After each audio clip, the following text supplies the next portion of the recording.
Herkese merhabalar değerli izleyenler ve stüdyomuzda ağırladığımız konuğumuza dönmek istiyorum hemen süratle. Tarım Eski Bakanı, Cumhuriyetçi Türk Partisi Milletvekili Sayın Erkut Şahali ile birlikteyiz. Sayın Şahali hoş geldiniz. Bulduk. Çok hızlı bir giriş yaptım. Evet. Çünkü konuşacak çok şeyimiz var.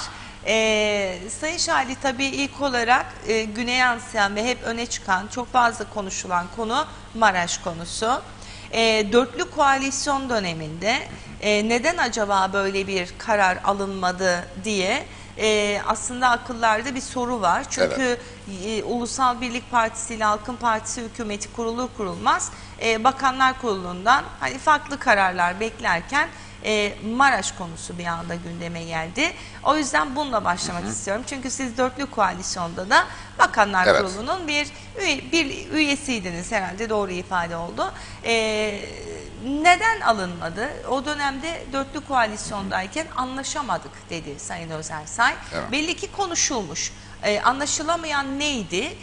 Buradan başlayalım. Evet, teşekkür ederim hem davetiniz için Teşekkür hem de ederiz. halkın en fazla ilgilendiği konuyla giriş yaptığınız için izleyenlere de iyi bir gün, iyi bir sabah dilerim.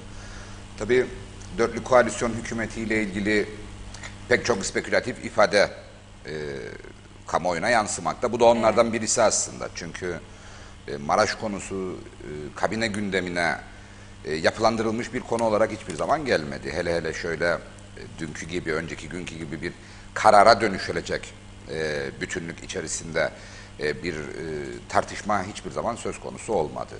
Ancak Taşınmaz Mal Komisyonu'nun gündeminde bulunan yasalarla ilgili yaşanan güçlüklerin aşılması ve Taşınmaz Mal Komisyonu'nun itibarının zarar görmemesini sağlamaya yönelik önlemler arasında bu konuda ele alındı ama bir karar aşamasına gelmiş, tartışılmış ve uzlaşılamadığı için karar üretilememiş gibi bir yaklaşım, bir ifade doğru bir ifade değildir, gerçeği yansıtmaz. Bu konu bizim önümüze herhangi bir biçimde karar verilmesi amacıyla gelmiş bir konu değildir. Salt olarak gelmedi. Hayır, kesinlikle öyle bir durum söz konusu olmadı. Ancak dediğim gibi bir bütün içerisinde özellikle de Taşınmaz Mal Komisyonu'nun itibarının korunmasıyla ilgili hükümetin alması gereken tedbirler arasında konuşulan konulardan bir tanesiydi. Zaten hükümetin gündemine gelmemiş olması Sayın Cumhurbaşkanı'nın ortaya koyduğu reaksiyonla da kendini ele verir. Çünkü Maraş konusunda Kıbrıs Türk tarafı Cumhurbaşkanı dışında hangi ağızla ne söylerse söylesin uluslararası toplum tarafından itibar görmez, muteber kabul edilmez. Çünkü uluslararası topluma hitap kabiliyeti sadece ve sadece Kıbrıs Türk toplum lideri sıfatıyla Sayın Cumhurbaşkanı'na aittir. O nedenle Cumhurbaşkanlığıyla ve Cumhurbaşkanlığının şahsıyla bu konunun değerlendirilmesi ve bir karara bağlanmış olması halinde anlamı vardır dünyada. Şu anda o noktada değiliz maalesef. Bu zaten Sayın Dışişleri Bakanı ile Sayın Cumhurbaşkanı arasında basın aracılığıyla devam eden tek boyutlu monologda, iletişimde kendini zaten ortaya koyuyor. Sayın Cumhurbaşkanı'ndan sonra bir basın toplantısı vardır. Eminim bu konuda daha detaylı bilgi ve durum tespiti de yapacaktır. Biz parti olarak bu durumun son derece rahatsız edici olduğunu ifade ettik. Kıbrıs sorununun dünyaya Kıbrıs Türk tarafının görüşlerinin aktarılması bağlamında Cumhurbaşkanlığının muhatap tek makam olduğu çok net bir ifadedir. Dahası biz Kıbrıs Rumlarla eşitlik mücadelesi içerisindeyiz. Kıbrıs sorunu aslında bir paylaşım sorunudur. Mülklerin yasal sahipleri veya onların geliştireceği irade çerçevesinde temizlenmesi ve akıbetinin netleştirilmesi bir yanıyla, diğer yanıyla da devletin toplumsal eşitlik, toplumlar arası eşitlik temelinde paylaşılması amacıyla sürdürülür müzakereler ve çözüm bu çerçevede sağlanacaktır. Kıbrıs Türk tarafının Kıbrıs Rumlarla eşit olduğu tek nokta müzakere masasıdır henüz.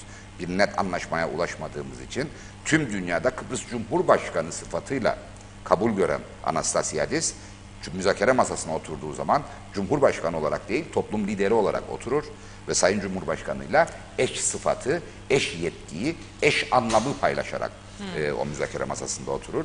Dolayısıyla Sayın Cumhurbaşkanı ile Kıbrıs Rum liderliğinin yan yana gelmesi ancak dünyaya ses vermek bakımından bir anlam ifade ediyor. O nedenle Maraş konusu önemli bir konudur. İstatik durması Kıbrıs Türk tarafına da Kıbrıs sorununun çözümüne de hizmet etmez. Dolayısıyla biz bu konuda son derece açık bir duruş sergiliyoruz ama koşulu elbette dünyaya hitap edebilecek, üstelik ne söylediği de anlaşılabilir bir yaklaşımla ele alınmış olması gerekiyor. Sayın Cumhurbaşkanı ile Sayın Başbakan'ın örneğin Maraş'tan aynı şeyi anlamadıkları çok net olarak belirgin bir biçimde görülüyor. Dolayısıyla hükümetin bu konuda görüşünü öncelikle netleştirmesi, konuşmaya başlamadan önce de Cumhurbaşkanı'yla durumu istişare etmesi gerekir diye değerlendiriyorum. Peki bu istişare etmeme ya da taraflar arasındaki kopukluğu, diyalog kopukluğunu neye bağlarız Sayın Şali? Yani bazı yorumcular bunun önümüzde Cumhurbaşkanlığı seçimleri olduğundan dolayı bir takım siyasi manevralar olduğunu söylüyor. Bazıları ise Sayın Özersay ve Sayın Akıncı'nın geçtiğimiz Cumhurbaşkanlığı seçimlerinde yarışmış olması ve oradan kalma bir psikolojik durum içerisinde hareket edildiği ifade ediliyor. Yani siz nasıl yorumluyorsunuz? Yani umuyorum öyle değildir. Çünkü Kıbrıs sorununda Cumhurbaşkanlığı önemli bir makamdır. Az önce ifade ettiğim gerekçeyle Cumhurbaşkanı dünyada Cumhurbaşkanı olarak kabul görmez ama söz konusu olan Kıbrıs sorunuysa tüm dünya tarafından tanınan ve Birleşmiş Milletler üyesi olan Kıbrıs Cumhuriyeti'nin başkanı da Cumhurbaşkanı muamelesi görmez. Toplum liderleri olarak müzakere masasında yer alırlar. Dolayısıyla Cumhurbaşkanlığı makamı son derece önemli bir makamdır. Kıbrıs sorunu devam ettiği sürece de öyle kalacaktır. Şimdi seçim atmosferine girmiş bulunuyoruz. Bu bir vaka.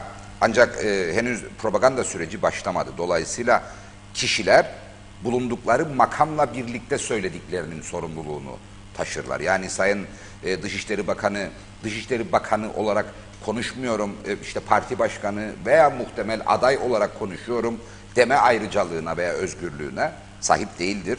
Sayın Cumhurbaşkanı da aynı şekilde ben Cumhurbaşkanı olarak değil bir sonraki seçimin adayı olarak konuşuyorum deme hakkına sahip değil. Çünkü Kuzey Kıbrıs Türk Cumhuriyeti mevzuatı bakımından bu kişiler birer görevde bulunmaktadırlar ve o görevin gerektirdiği sorumlulukla hareket etmek zorundadırlar. Şimdi Sayın Cumhurbaşkanı'nın Maraş'la ilgili söyleyeceği her şey dünyada ses getirir. Neden? Çünkü dünya Sayın Cumhurbaşkanı'ndan Kıbrıs Türk tarafının ne dediğini anlamaya çalışır. Onun dışında söylenenleri siyasi sebeplerle Kuzey Kıbrıs Türk Cumhuriyeti'nin tanınmamış olması nedeniyle muteber saymazlar. O nedenle bu konuda söylenecek olanların dünyada etki edebilmesinin koşulu Sayın Cumhurbaşkanı'nın da kabul edeceği bir çerçevede konuşulmasını sağlamaktır. Şimdi Sayın Özersay'ın söylediklerine bakacak olursanız Birleşmiş Milletler'in yaptığı düzenleme ve bu konuda aldığı kararlara uygun bir biçimde hareket edileceğine ilişkin bir anlam çıkarırsınız ve dersiniz ki evet Maraş'ta 1974 yılından beridir hayat durmuştur ve bu duran hayat nedeniyle pek çok tahribat ve tahrifat da yaşanmıştır. O nedenle bu konuda bir envanter çalışması yapılacak. Bu envanter çalışması sırasında yasal mülk sahiplerinin, mülklerin yasal sahiplerinin hakları gözetilecek.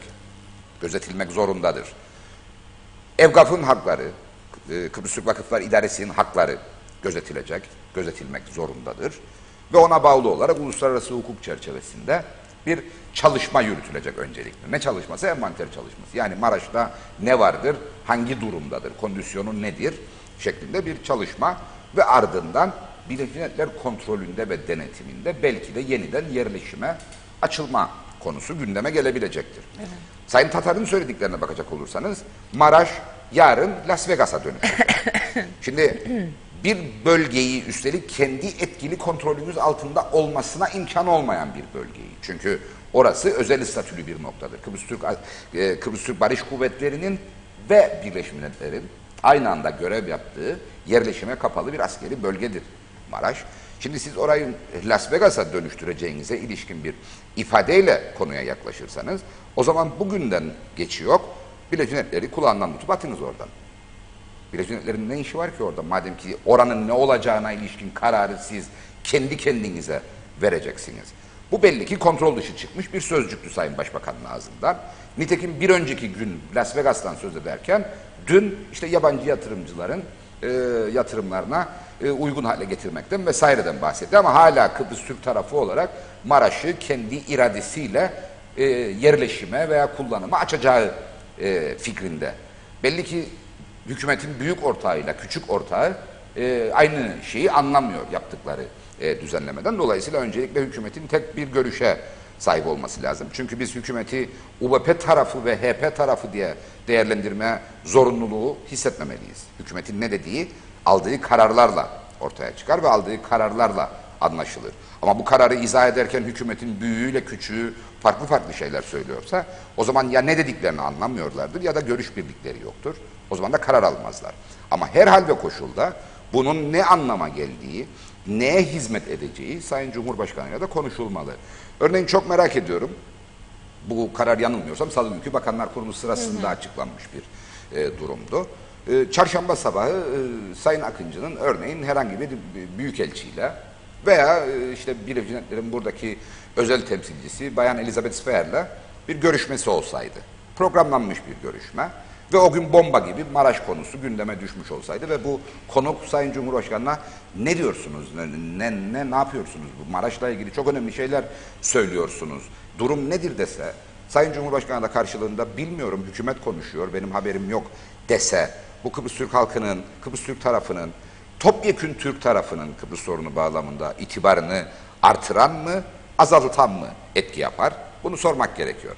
Dolayısıyla hükümetin ne dediği elbette önemlidir ama hükümetin Kıbrıs sorununa ilişkin söyledikleri, Kıbrıs sorununda sözü, Kıbrıs sorunuyla ilgili sözü muteber olan makamdan bağımsız veya habersiz söylenmemelidir. Bunun altını çizmek istiyorum. O yüzden Sayın Cumhurbaşkanı'nın bu konunun haricinde tutulması ne hükümete ne Kıbrıs Türk tarafına bir şey kazandırmaz.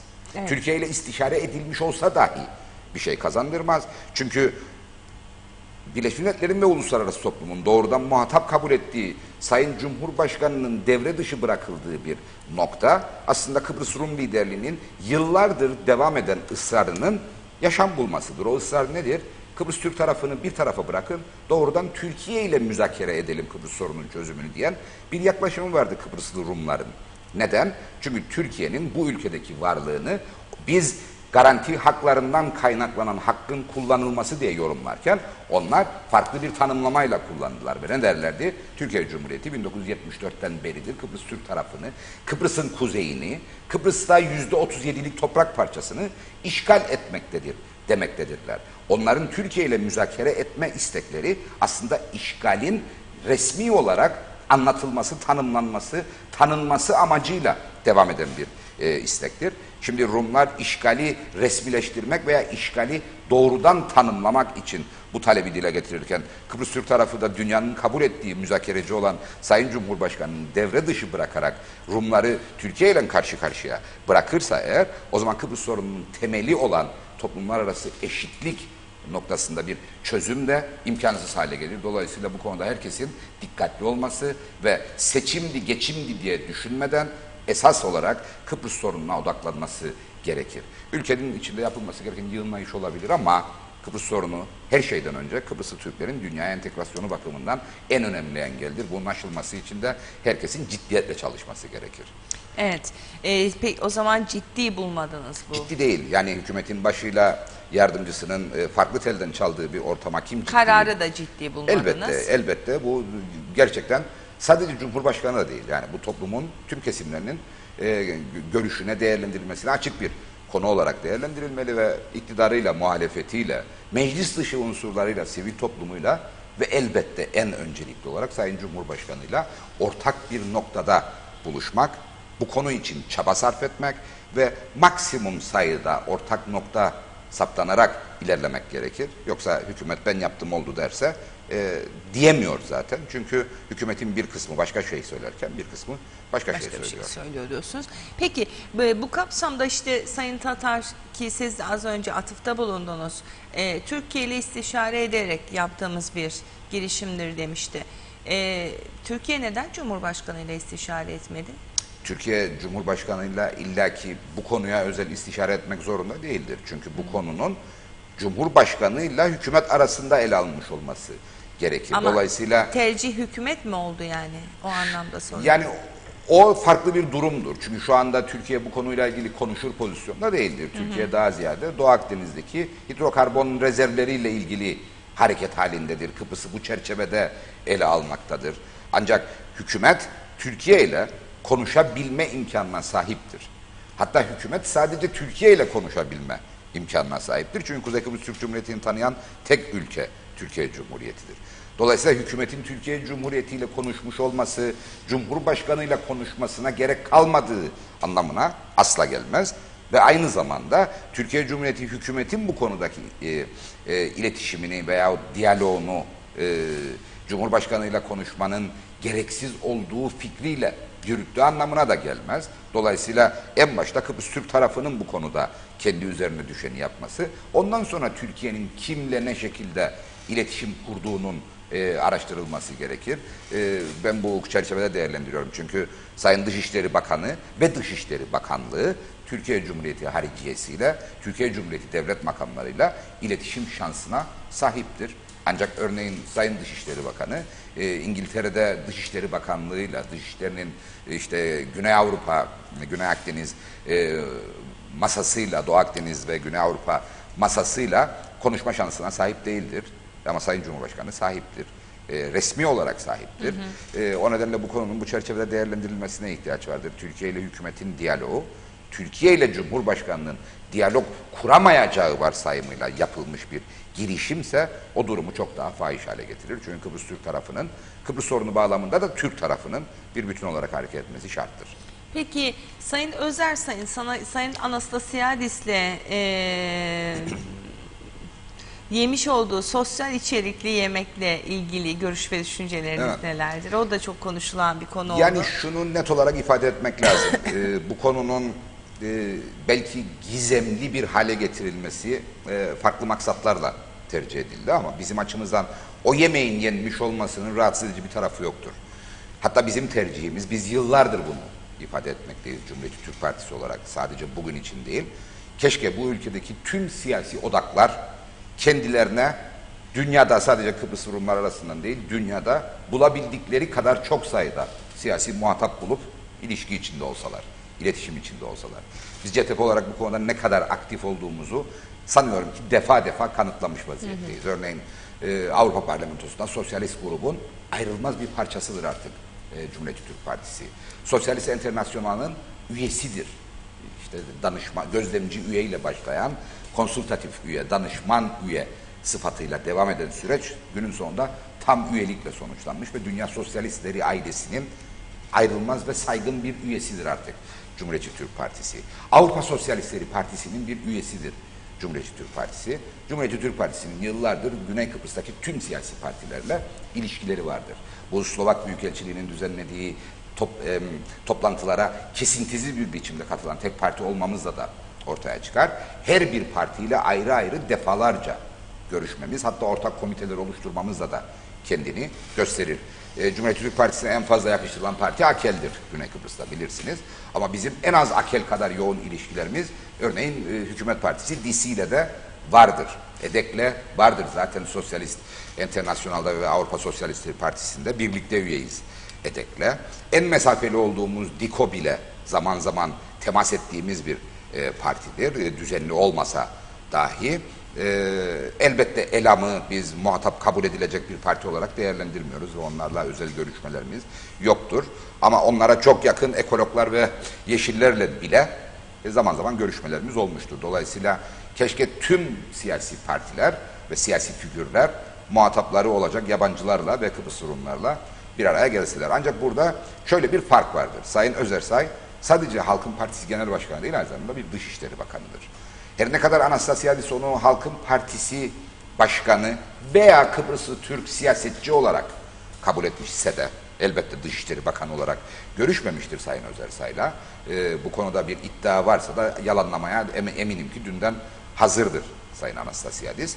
Sayın Özersay'la temas etmiş olmasını önemserken Sayın Özersay Anastasiadis'in karşısında değil belki ama bizim huzurumuzda Dışişleri Bakanı olduğunu unutma şansına sahip değiliz. Dolayısıyla bu ülkede oluşmuş belli başlı gelenekler vardır, teamüller vardır. O teamüllerden bir tanesi de devlet makamlarında bulunanların yapacakları temaslar, ziyaretler veya görüşmelerle ilgili, Kıbrıs sorunu bağlamındaysa eğer bu elbette, Sayın Cumhurbaşkanı'nın mutlak suretle öncesi ve sonrasına ilişkin bilgilendirmesi noktasıdır. Sayın Cumhurbaşkanı yürüttüğü tüm görüşmeleri, ama tüm görüşmeleri tutanaklarla meclise ve hükümete bildirmektedir. Bu kimi zaman yurt dışından gelen yabancı bir heyettir, kimi zaman çok önemli bir isimdir, kimi zaman da bir büyükelçidir. Sayın Cumhurbaşkanı bu bilgilendirmenin tamamını eksiksiz bir biçimde yapmaktadır. Hem hükümet makamlarına hem meclise. Dolayısıyla Sayın Dışişleri Bakanı'nın Anastasiadis gibi Kıbrıs Türkler açısından son derece önemli bir şahsiyetle yapmış olduğu sosyal buluşmayı da mutlak suretle Sayın Cumhurbaşkanı'na bildirmesi gerekirdi. Kıbrıs sorununun durağan bir döneminde olduğumuz hasebiyle üstelik çıtanın çok yükseldiği ve dibe vurduğu bir noktada olduğumuzu da hatırlayarak Sayın Cumhurbaşkanı'nın Anastasiadis'le hiçbir temasının kalmadığını bilerek Sayın Akıncı'nın örneğin Anastasiadis'e aktarmasını isteyeceği bir mesajın olup olmadığını dahi sormak bir iyi niyet göstergesiydi. Dolayısıyla bunun yapılmamış olması en azından bu devletin yıllar içerisinde oluşmuş teamüllerine, geleneklerine aykırı bir davranıştı. Bir yanlışlık eseri olmadığını anlıyoruz aslında. Kasıtlı olarak böyle davranıldığını. Sayın Özersay'ın konu kamuoyu gündemine geldikten sonra yapmış olduğu açıklamalardan anlıyoruz. Yani Sayın Akıncı'nın şu noktalarda da kendisini veya hükümeti bilgilendirmediğine ilişkin şikayetinin aslında bir misilleme tavrıyla değerlendirildiğini anlıyoruz ve bunu doğru bulmuyoruz. Sayın Özersay'ın bu yemekte eminim ki çevre konularını, çiçekleri, böcekleri ve çocukları konuşması mümkün değildi. Bir milletvekilinin evinde kendisinin ve Sayın Anastasiadis'in eşiyle birlikte konuk olduğu bir yemekte siyaset dışı her şeyi konuştuklarını düşünmek çok naif bir yaklaşım olur. Dolayısıyla bu yemeğin gizli tutulması, öncesinde ve sonrasında Cumhurbaşkanı'na bilgi verilme gereği duyulmaması doğru değildir. Ve bu yanlıştan süratle dönülmesi gerekir. Doğrusunu isterseniz Sayın Akıncı da Sayın Özersay da bu olay çerçevesinde ve Maraş'la birlikte kullandıkları dil bakımından toplumu germektedirler. Dolayısıyla bu gerilime süratle son verilmesi gerekir. Ve öyle anlıyoruz ki konuya sıcaktan bakmayı henüz başaramamış Sayın Başbakan'a bu konuda önemli bir görev düşecek. Örneğin önümüzdeki Perşembe yanılmıyorsam Sayın Cumhurbaşkanı ile Sayın Tatar'ın olağan görüşme günüdür. O olağan görüşmeye Sayın Dışişleri Bakanı'nın da yanında götürür ve Sayın Cumhurbaşkanı ile buzları eritmeye yönelik bir iki espri patlatırsa bu Kıbrıs Türk halkının ihtiyaç duyacağı bir gelişme olur. Çünkü hükümet makamlarıyla Cumhurbaşkanı arasındaki gerilimin mağduru kendileri olmaz. Kıbrıslı Türkler olur. Dolayısıyla bu konuda girişimi umuyorum ki Sayın Başbakan yapar ve gereğini yerine getirir. Tabii bu bahsettiğiniz şeyin yapabilecek siyasi karaktere sahip olarak görüyor musunuz? Ersin Bey'i görüyorum tabii. Sayın Ersin Bey hiç olmayacak yerlerde çok ilginç esprileriyle havayı yumuşatmayı başarabilen bir siyasetçidir. Dolayısıyla Sayın Akıncı ile Sayın Özersay arasında esen sert rüzgarlara kalkan olabilecek kabiliyeti vardır diye değerlendiriyorum. Olmalıdır. Bir başbakanın taşıması gereken sorumluluk bunlardan bir tanesini gerektirir. Dolayısıyla kişisel karakteri değilse bile en azından taşıdığı sorumluluğun gereği budur. Kendi mahiyetindeki, kendi kabinesindeki bir bakanın Cumhurbaşkanıyla gerilim yaşaması bir başbakanın tercih edeceği bir durum olmamalı. Evet. Mesajımız var 2 tane. Onları size aktaralım. Sonra şeye dönüşen tarımla ilgili süt meselesi vardı. Geçtiğimiz haftada mecliste biraz gerilimli bir konuşma oldu. Benimkisi değildi gergin. Dursun Bey'in Dursun Bey kontrolünü erken kaybetmiş. Onu hesaba evet, katamadı. Gergindi biraz. Onu konuşacağız. Hani ne sordunuz da ne oldu evet, da böyle oldu? Detaylandıralım. Kaan Ceylan iyi yayınlar ve günaydınlar demiş. Salih Gündoğmuş her sabah o kadar akıllı konuşmacılar var ki kendimi akılsız gibi hissetmeye başladım diyor. Estağfurullah. Bu hali beni diyor bu hale getirenler sonsuz teşekkürler. Ben her gelen mesajı okumakla yükümlüyüm. Cemal Darbaz Sayın Vekilim bu olanlar karşısında Cumhurbaşkanı sessiz mi kalmalıydı diyor. Kimse sessiz kalsın demiyorum ama öyle kimse yüz yüze görüşmeden de basın aracılığıyla kapışmasın.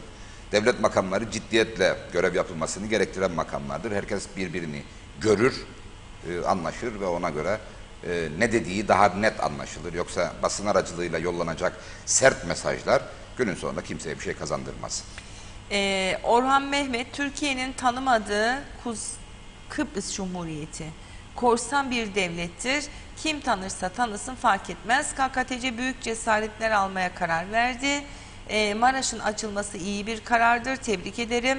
Rumların ve onları destekleyenlerin hoşuna gitsin ya da gitmesin cesaretli bir karardır diye nitelendiriyorum dedi. Bir mesaj daha vardı ki sizin kendi partinizin bazı vekilleri bile Türkiye'yi işgalci görüyor diye. Kim göndermişti? Murat Turut. Murat Bey çok eski havalardan çalıyor. Onun üzerine çok zamanlar geçti onun için. Şimdi başka şeyleri dinlesin. Evet. Şimdi gelelim Cumhuriyet Meclisi'ndeki Evet. tarım konu. Bir de tarım fonu vardı galiba. Onu da değinmek lazım herhalde ona da. Ama sütten mi başlayalım? Hangisinden başlayalım? Nasıl Ben de isterseniz. şaşırdım. Sütten başlayalım. O ayyuka çıkmış bir durum Evet. sonuçta. Siz zam yapacağım demiştiniz herhalde Evet. süte. Evet. Hani gider ayak ama yapamadınız tabii. O da ayrı bir Etik husus. değildi. Yani karar yetkimiz elbette vardı ama hükümetin Niye bozulmasına yapmadınız? ilişkin bir beklentimiz yoktu. Biz bu konuda günlük mesaimizi yapıyorduk. Evet. Ve hazırlığımızı da hep 15 Haziran itibariyle bu konuda adım atacağız diye tasarlamıştık. Hatta muhataplarımıza bildirmiştik. Yani örneğin Süt Ürünleri İmalatçıları Birliği'nin çok somut bir talebi vardı ve biz maalesef bu talebe farklı sebeplerle hiç yanıt verememiştik. İlk kez bu sefer kendilerini yanılmıyorsam Mart ayının sonundaydı.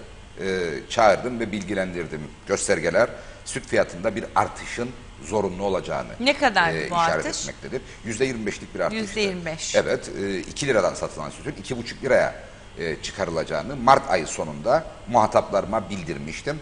Ve ona bağlı olarak da işaret ettiğim tarih 15 Haziran'dı. Sebebi nedir diye sorarsanız, imalatçıların çok makul bir talebidir bu. Biz iş bağlantılarımız vardır, fiyat tekliflerimiz vardır ürünümüzü satarken. Siz ansızın bir gecede fiyatı artırdığınız zaman biz bunu müşterilerimize hemen yansıtamayız. Çünkü yapılmış iş bağlantılarımız, anlaşmalarımız vardır. Dolayısıyla kendi ifadeleri bizi en az bir ay önceden haberdar ediniz fiyat değişiklikleriyle ilgili. Biz bir değil 2 ay önceden imalatçılarımızı bilgilendirdik ve dedik ki Haziran 15 itibariyle sütün fiyatının 2,5 TL'ye çıkarılmasıyla ilgili bir kararımız vardır. Şimdiden sizlere bildiriyoruz. Dolayısıyla Haziran 15 sonrasına ilişkin fiyat tekliflerinizi muhataplarınıza yaparken bunu akılda tutunuz diye. Durum buydu. Onunla birlikte elbette Kıbrıs Türk Hayvan Üreticileri ve Yetiştiricileri Birliği ile de bu görüşümüzü paylaşmıştık. Ama kamuoyuna ne zaman aktarıldı diye sorarsanız çok ilginçtir. Hükümetin bozulmasından tam bir gün önce. Çünkü hükümetin bozulmasıyla ilgili spekülasyonlar kurulduğu günden itibaren yapılmaktaydı. Dolayısıyla spekülasyon vardı ve galiba hükümet bozulacaktı gibi bir yaklaşımla hareket etme şansımız yoktu. Çünkü kurulduğumuz gün 2 Şubat 2018, o günden beridir aslında fal tutulmaktaydı. Hükümet ne zaman bozulacak diye. Dolayısıyla hükümetin bozulduğu gün aslında sıradan bir fal günüydü. Ama o gün bozuldu. Halkın Partisi öyle karar verdi ve hükümete son noktayı koyduk.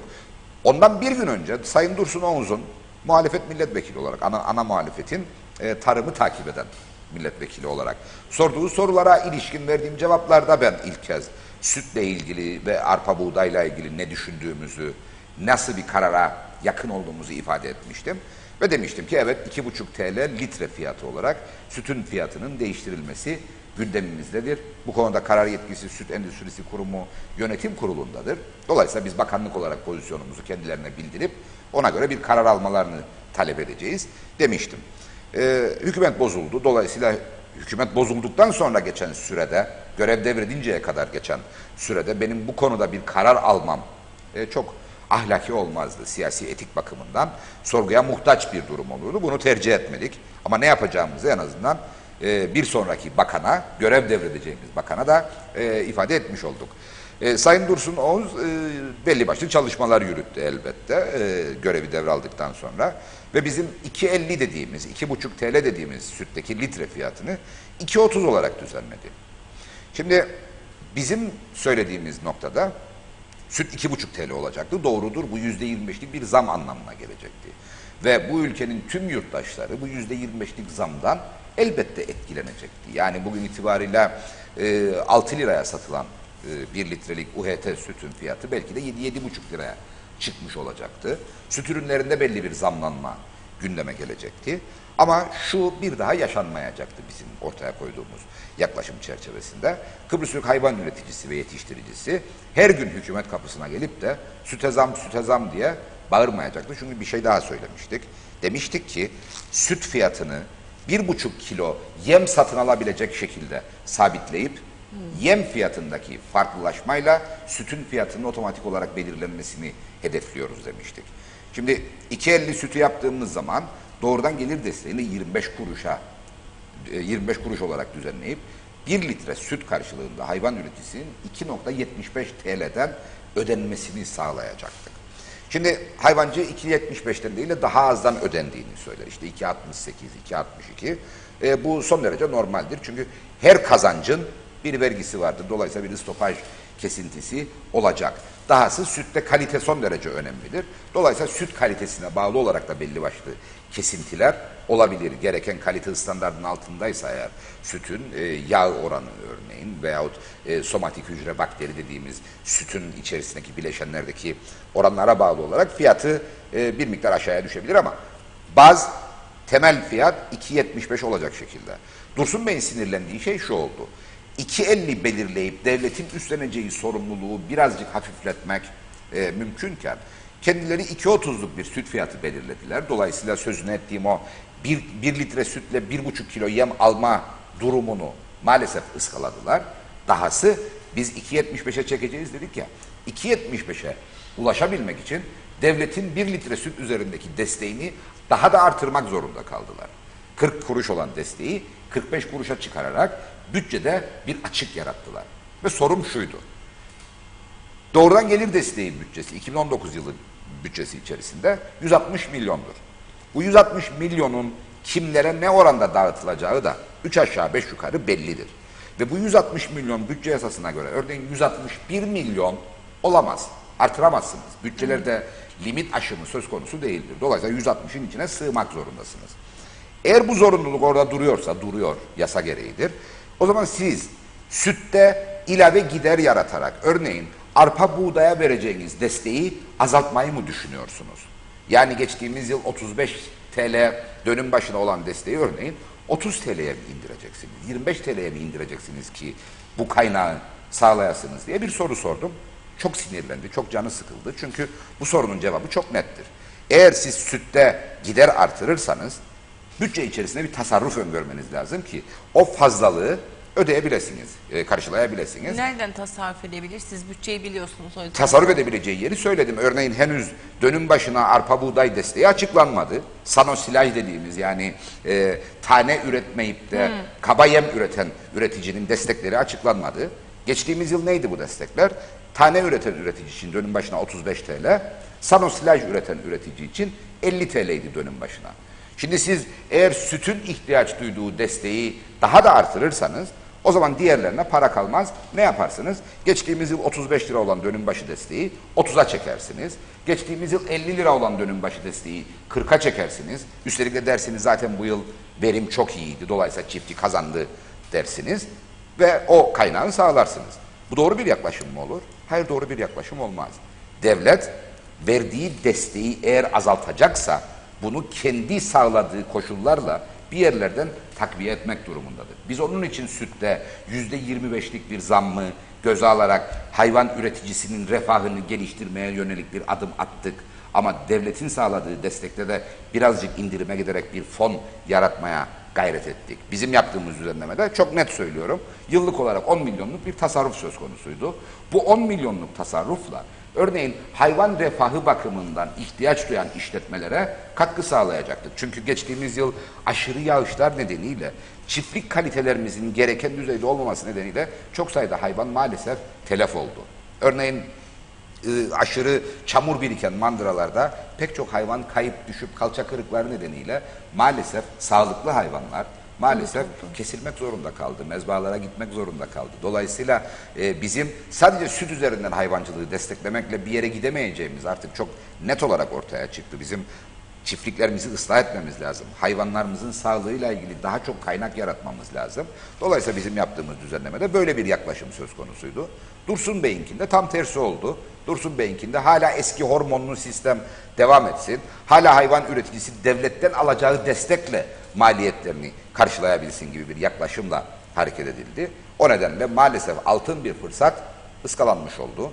Umuyorum ki bunu erken fark ederler ve bir sonraki düzenlemede en azından yılbaşı itibarıyla bu kaynağı nasıl değerlendireceklerini daha net düşünürler. Ama özellikle 15 Temmuz'la birlikte ciddi bir ekonomik sarsıntı beklentisi hakimdir tüm ekonomistlerden. Nereden kaynaklı? Bir taraftan Türkiye'nin komşularıyla devam eden ilişkilerindeki gerilimden kaynaklı. Bir taraftan Türkiye Cumhuriyeti'nde özellikle İstanbul seçimleriyle ilgili sonuçların ortaya çıkmasıyla artık normalleşme sürecinin başlayacağı ve gerçek ekonomik göstergelerle Türk parasının dünyada değer bulacağıyla ilgili değerlendirmeler var. Tüm bunlar bir arada düşündüğümüz zaman geçtiğimiz yılki gibi, umarım ki öyle olmaz elbette, ama geçtiğimiz yıl yaşadığımıza benzer bir ekonomik sarsıntının yine muhtemel olabileceği konuşulmakta. Umuyorum ki olmaz. Bunun acısı çok büyük bir acıdır hepimiz için. Ama ya olursa, o olduğu zaman işte biz maalesef yine son derece hazırlıksız ve son derece kırılgan bir durumda olacağız. Benim sözünü ettiğim şey buydu. Bu belli ki Dursun Bey'e fazlasıyla doğru geldi. Ama etişip bir karar verdiği için de sinirleri gerildi ve sesini oldukça fazla yükseltti. Siyasette sinirlenmek bir fayda getirmez. Hatta hataya yol açar. Dolayısıyla biz de sakinlik ve sükunet telkin ettik. Öylece de günü geçirdik. Evet, Cemal Derbas konuyla ilgili size bir mesaj atmış. Sayın Vekilim, yalnız süde zam yapılmakla hiçbir şey olmayacak. 2 ay sonra yine aynı tartışmalar başlayacak ve fatura tüketiciye kesilecek demiş. Erkan Eymez, zaten süte zam yapılmıyor şu an. Sayın Şahali, tüm üretici size kızgın ve kırgın, maalesef destek olmadınız. Üretici kan ağladı diyor. Sizi destek olmamakla suçluyor. Erkan Bey etik sınırları burada olduğu gibi Facebook ortamında da zorlamadan benimle iletişim kursun. Kendisiyle her konuyu tartışmaya hazırım. Kendinizi gerçekten başarılı buluyor muydunuz? Ya da üretici sizden ne bekliyordu ki bu? İşte Bakın, destek olmadınız, yanımızda olmadınız. Yani üretici ve çiftçiler gerçi öyle bir şey söylemedi ama yani kopuk bir bakan mıydınız? Yani öyle miydim sektörle ben şimdi soruyu ben sorayım. Bence yani ben sizi şunu severim, söyleyeyim. o yüzden Beklenti şuydu. Beklenti geçmişte olduğu gibi hiçbir değişim isteği duymadan sistemi kendi ayakları üzerinde durabilecek yapıda dönüştürmeyle ilgili hiçbir gayret ortaya koymadan sadece açıkları devletin parasıyla kapatmak ve sistemin bu çarpık yapısının devam ettirilmesine aracılık etmekti. Biz öyle yapmadık. Biz ne yaptık? Bakın, Cemal Darbaz'ın sorusu son derece önemlidir. Sadece süte zam yapmakla bu iş çözülmez.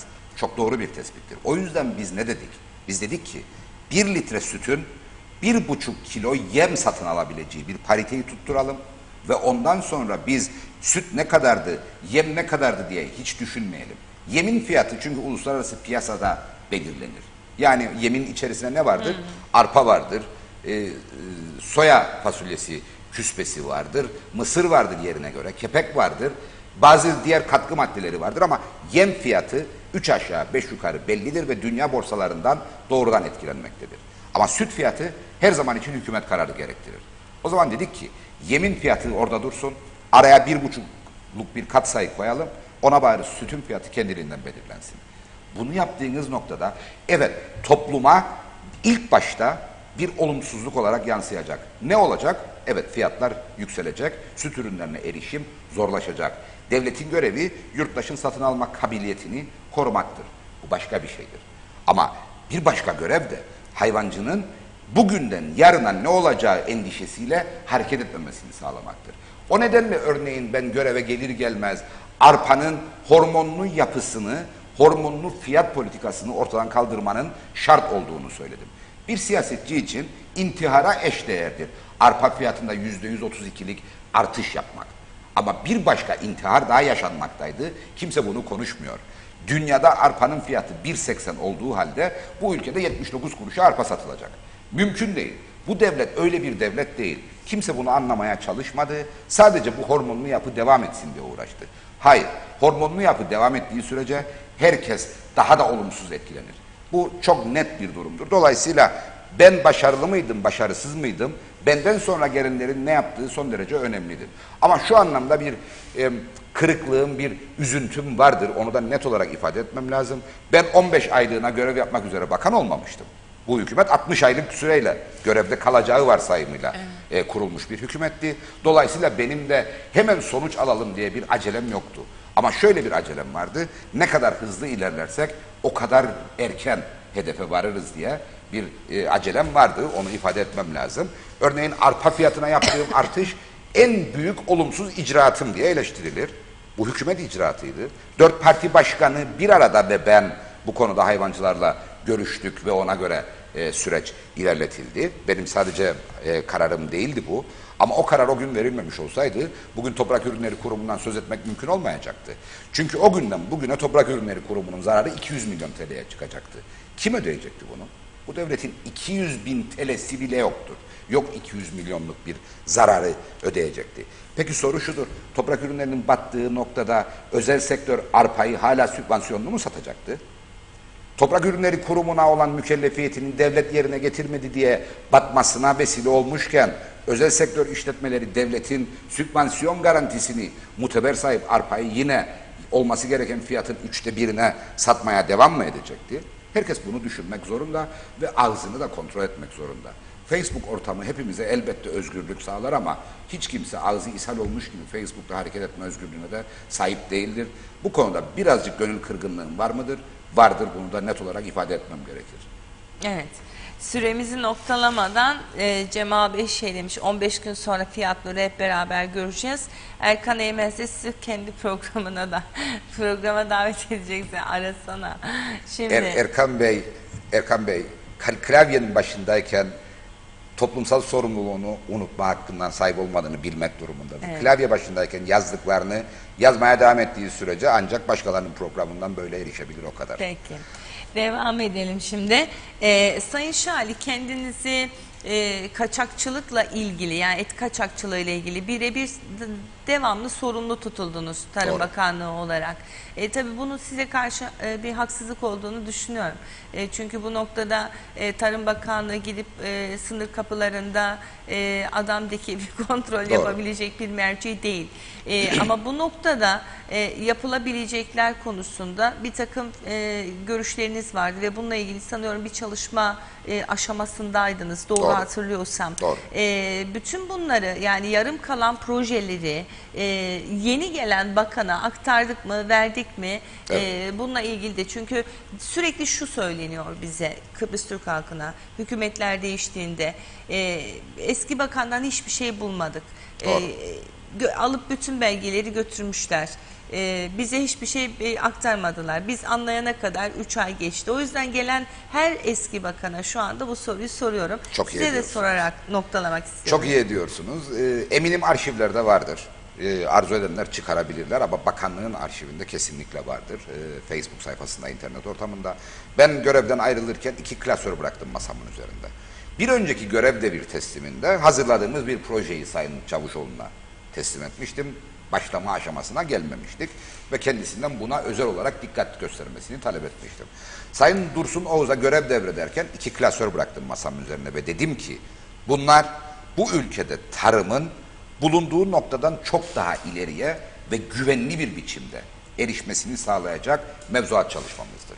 İçerisinde yasa tasarıları da vardı, tüzükler de vardı. O ayrıştırmayı yapan değil mi? Elbette. Hayvancı nedir, çiftçi nedir falan. Yani bu şuydu, devletin sağlayacağı destekler, devletin yürüttüğü denetim faaliyeti, devletin kimi hangi kıstaslar çerçevesinde ne olarak tanımlayacağına ilişkin yığınla mevzuattı. Çoğu Avrupa Birliği'ne uyum yasasıydı.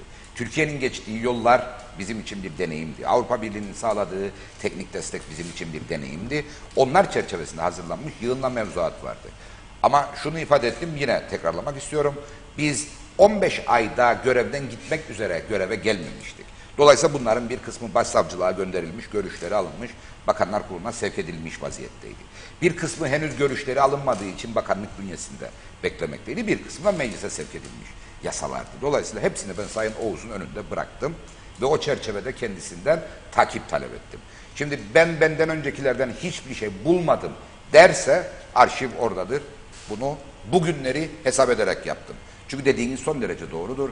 En kolayı sizden önce kimsenin bir şey yapmadığını veya size bir şey devretmediğini söyleyerek sorumluluktan kendinizi kurtarmadır. Ben bunun olabileceğini ihtimal dahilinde saydığım için masamın üzerinde 2 klasörü içinde ne olduğunu anlatarak bıraktım. Şimdi sorumuzun ilk bölümünde kaçakçılık meselesi vardır. Ben hep şunu söyledim. Kaçakçılık bir sorundur ve devletin tüm makamları yetkisi çerçevesinde bu sorunu çözmek üzere görev üstlenmelidir. Soru şu, bu ülkenin sınır güvenliğini kim sağlar? Üniformalılar sağlar. Asker ve polis. Kaçakçılık dediğiniz şey nerede meydana gelir? Sınırlar, sınır ötesi. Yani Güney Kıbrıs'tan Kuzey Kıbrıs'a veya kuzey sınırımızdan yani hava ve deniz limanlarımızdan içeriye cereyan eden bir işlemdir. Tarım Bakanlığı bunun neresindedir?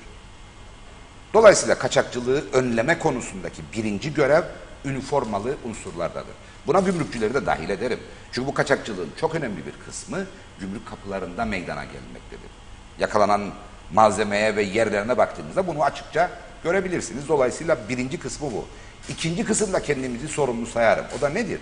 Kaçakçılık bir cazibe sonucu ortaya çıkar. Yani Kuzey Kıbrıs et kaçakçılığı açısından cazip bir noktaysa bu kaçakçılığın olacağı gün gibi ortadadır. Dolayısıyla biz kendimizi Kuzey Kıbrıs'taki et fiyatlarının kaçakçılık açısından cazip olmayacak noktaya gelebilmesini sağlama konusunda görevli sayarız. Bununla ilgili 2 koşul vardır. 2 ihtiyaç vardır. Birincisi ya bu ülkedeki hayvan sayısı fiyatların aşağıda tutulabilmesini sağlayacak noktaya çıkarılır. Besleme maliyetleri de elbette karşılanarak ya da ithalata kapı aralanır. Şimdi zaten zorda olan hayvancılığın daha da zora gireceği gün gibi ortadadır. İthalatla birlikte düşecek fiyatlar nedeniyle. Dolayısıyla elbette siz bunu defalarca sordunuz, başka meslektaşlarımız da sordu. Kıbrıs Türk hayvan üreticisi şunu çok iyi bilmelidir.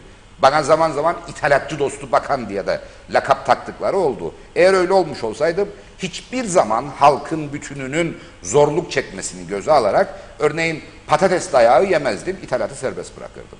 Domates dayağı yemezdim, ithalatı serbest bırakırdım. Et dayağı yemezdim, ithalatı serbest bırakırdım. Bu ülkede yaşayan 300 bin kişi daha ucuza beslenme şansına sahip olurdu ama üretici yok olurdu. Bugün kim yok oldu? Ortada yok olan biri yoktur. Çünkü devlet sorumluluğu aslında popülist kaygılarla hareket etmekten uzaklaşmayı gerektirir. Biz de popülist kaygılarla hareket etmedik. Her gün alkışlanma niyetiyle siyaset yaparsanız bir gün gelir yanınızda tek bir kişi bulmazsınız. Çünkü o alkışlayanlar alkışlayacak başkalarını mutlaka bulur. Dolayısıyla siz görevinizi layıkıyla yerine getireceksiniz ve sürdürülebilirliği esas sayacaksınız. Hayvan sayısını artırmaya dönük çok ciddi bir projenin tam da başlangıç noktasında görev devrettik. Bununla ilgili yapılması gereken çok radikal bir adım vardır, karar vardır ve atılması gereken çok önemli bir adım vardır. Bu ülkeye canlı hayvan ithalatının gerçekleştirilmesi ve hayvancılığın bu ülkenin ihtiyaç duyduğu eti ve sütü daha nitelikli bir biçimde ve miktar olarak yeter düzeyde sağlamasını başaracak dönüşümü ortaya çıkarmak. Bununla ilgili adım maalesef bize kısmet olmadı ama hazırlığı oradadır. Bu da bir risk barındırır. Bunu da ifade etmiştim. O riski de göze almak gerekir. Hellim bu ülke açısından bizim için son derece önemli bir fırsattır. Ve hellimin yerel ırklardan elde edilmiş sütle imal edilmesi de bir koşuldur. İthal hayvan, besi hayvanı olsa dahi Rum tarafı açısından bir tartışma zeminidir. Kıbrıs Türkler, Kıbrıslı olmayan hayvanlarla hayvancılık yapıyor diye.